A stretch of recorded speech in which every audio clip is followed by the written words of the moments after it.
Hello बच्चों, मैं doctor Priyanka एक बार फिर से आज आप सबके सामने। स्टूडेंट्स, आज जो हम टॉपिक शुरू कर रहे हैं वो हमारे economics as well as political science के स्टूडेंट्स दोनों के लिए ही बहुत ही इंपॉर्टेंट टॉपिक है, जिसका नाम है India's international foreign trade policy, जिसको हम इंटरनेशनल फॉरेन पॉलिसी के नाम से भी जान सकते हैं। इंटरनेशनल फॉरेन पॉलिसी अपने आप में एक बहुत ही इंपॉर्टेंट टॉपिक है, जो एक लॉन्ग क्वेश्चन के फॉर्म में आपको एग्जाम में ज़रूर देखने को मिलेगा, आइदर डायरेक्टली और इनडायरेक्टली। तो इंटरनेशनल फॉरेन पॉलिसी को ओवरऑल देखिए, पूरा तो समझाना नेक्स्ट टू इम्पॉसिबल है, बट आज मैं जो वीडियो बना रही हूँ उसके अंदर मैंने मैक्सिमम पॉइंट्स फॉरेन पॉलिसी के कवर किए हैं, और आपको इसके बाद ये एक आइडिया ज़रूर लग जाएगा कि फॉरेन पॉलिसी के अंदर क्या क्या टॉपिक्स आपको कवर करने हैं और बेसिकली एक फॉरेन पॉलिसी होती क्या है। क्योंकि कई स्टूडेंट्स को फॉरेन पॉलिसी का मीनिंग नहीं समझ आ रहा है और उनको ये भी नहीं पता चलता कि हमें इसके अंदर लिखना क्या है, because it is a very broad concept and it has a very vast dimension.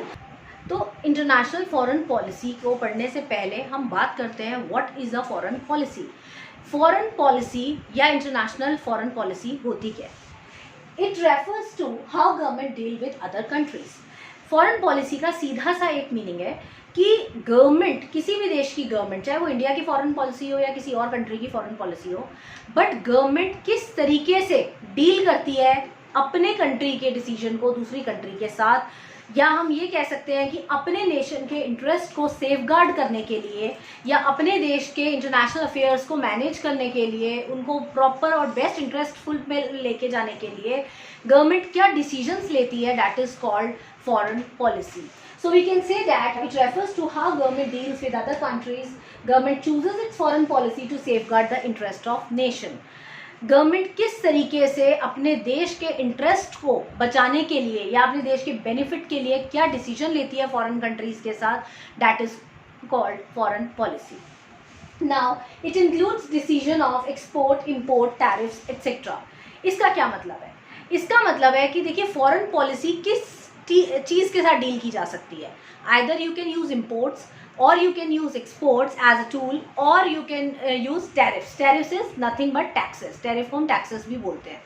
तो import, export और tariffs वगैरह के decisions लेकर ही कोई भी गवर्नमेंट अपनी फॉरेन पॉलिसी को प्रिपेयर करती है.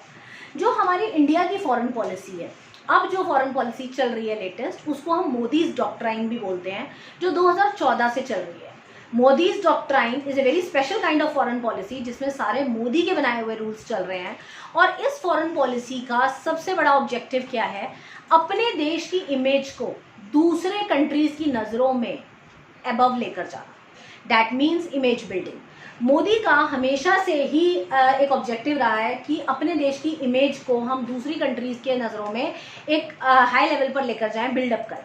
दूसरी बात कि उनका ये कहना है कि हमारी जो फॉरेन पॉलिसी है उसके अंदर ज़्यादातर फोकस जो होगा वो इंटरनेशनल इमेज बनाने में होगा, इंटरनेशनल इंटरेस्ट बनाने में होगा, इंटरनेशनल रिलेशंस बनाने में होगा, कि हम अपने देश के रिलेशन दूसरी कंट्रीज़ के साथ स्वीट बनाएं. इसी वजह से वो कई दौरे भी करते रहते हैं, जिससे हमारे फॉरेन डिप्लोमेटिक रिलेशंस अच्छे हों, हमारे उनके साथ ट्रेड अच्छा हो, ट्रीटीज साइन हो नई नई, जिससे कि इंडिया को काफ़ी बेनिफिट मिलता है for image building also and for interest of the nation also. ये चीज़ तो हम सब ऑब्जर्व करते हैं, टाइम टू टाइम हमें पता लगता रहता है कि मोदी जी किस तरीके से एक इमेज बिल्डिंग का काम कर रहे हैं इंडिया के लिए, और उनके आने के बाद से इंडिया की नो डाउट एक इंटरनेशनल इमेज सुधरी है.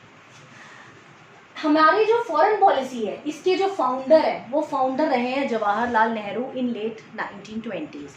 लेट 1920 से ही जवाहरलाल नेहरू का फोकस जो था वो फॉरेन पॉलिसी के ऊपर था. उन्होंने काफ़ी कोशिश की थी on behalf of Congress party कि किसी तरीके से भी इंडिया की इमेज फॉरेन कंट्रीज़ के सामने एक अच्छी इमेज वो बना के तैयार कर सके. फॉरेन पॉलिसी की जो मेन पिलर्स हैं, हमारे फॉरेन पॉलिसी के मेजर 2 पिलर्स हैं. First is anti colonialism and second is non alignment. Non alignment को हम हिंदी में गुट निरपेक्षता बोलते हैं, और एंटी कॉलोनियलिज्म को हम हिंदी में उपनिवेशवाद बोलते हैं. नॉन अलाइनमेंट, जैसे कि हम सब जानते हैं कि not to merge with any other country या किसी दूसरी कंट्री के साथ गुट में नहीं शामिल होना है। इंडिया की हमेशा से ये पॉलिसी रही है कि हम कभी भी किसी दूसरी कंट्री के ग्रुप में नहीं शामिल होंगे, हम अलाइनमेंट नहीं करेंगे किसी के साथ। इंडिया हमेशा से अकेला रहा है, उसने हमेशा सच का साथ दिया है, वो कभी भी किसी भी ग्रुप्स में जाके नहीं खड़ा हुआ, चाहे वो वर्ल्ड वॉर्स हुई हो या कोई भी युद्ध हुआ हो, वो कभी भी किसी ग्रुप में नहीं शामिल हुआ। इंडिया ने हमेशा अपनी सेल्फ एक आइडेंटिटी क्रिएट की है।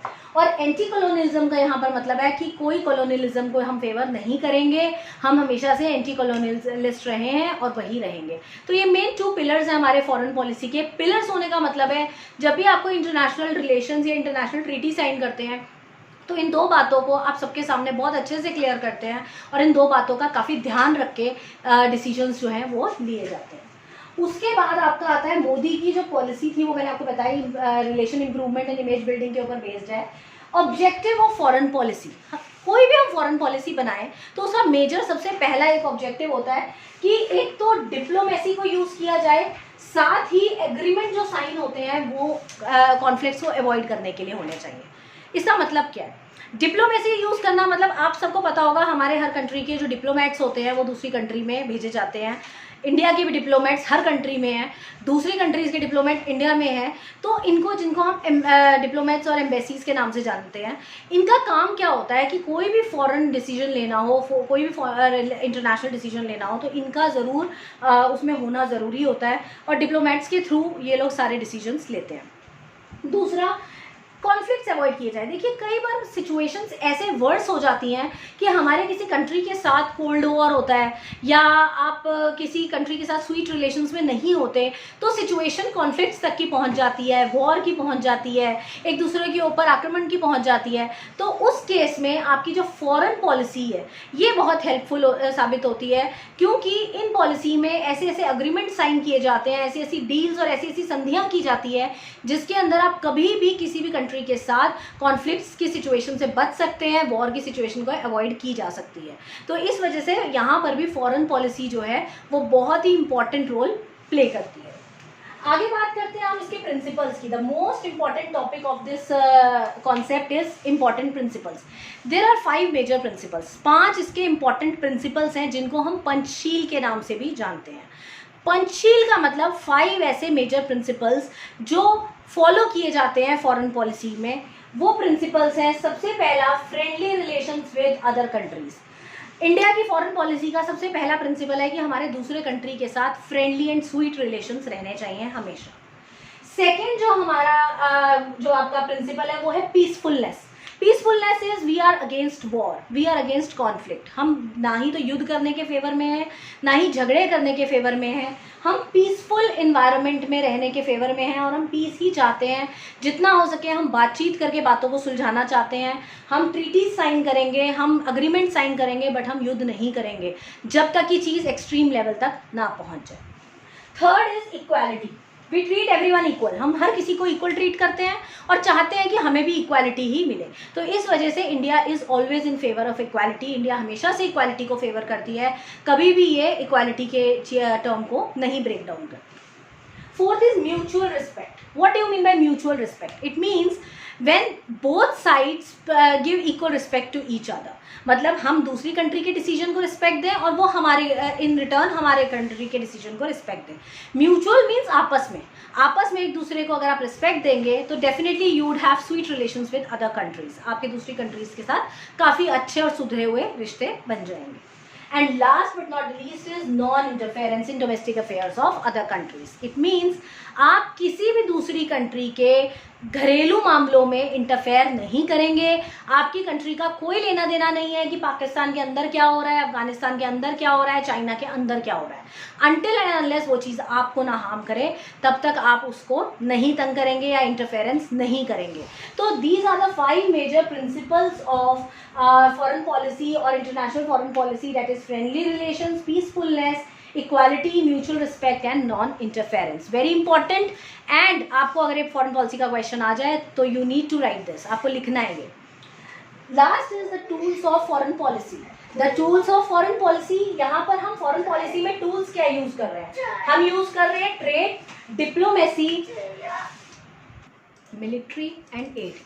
ये हमारे जो मेजर है वो 4 टूल्स हैं फॉरेन पॉलिसी के, जिसके ज़रिए हम अपनी फॉरेन पॉलिसी को कंटिन्यू करते हैं। हम किसी भी देश के साथ ट्रेड करके, अपने डिप्लोमेटिक रिलेशंस बनाकर, मिलिट्री एस्टेब्लिशमेंट के साथ और उनको फॉरेन एड देकर अपने फॉरेन पॉलिसी को और स्वीट बना सकते हैं, अपने रिलेशंस को और स्वीट बना सकते हैं। तो बेसिकली आज जो हमने टॉपिक किया वो था इंटरनेशनल फॉरेन पॉलिसी, जो अपने आप में एक बहुत इंपॉर्टेंट टॉपिक है। तब तक के लिए आप इसको पढ़िए, मेरी वीडियोस को लाइक कीजिए और चैनल को सब्सक्राइब करें। Thank you.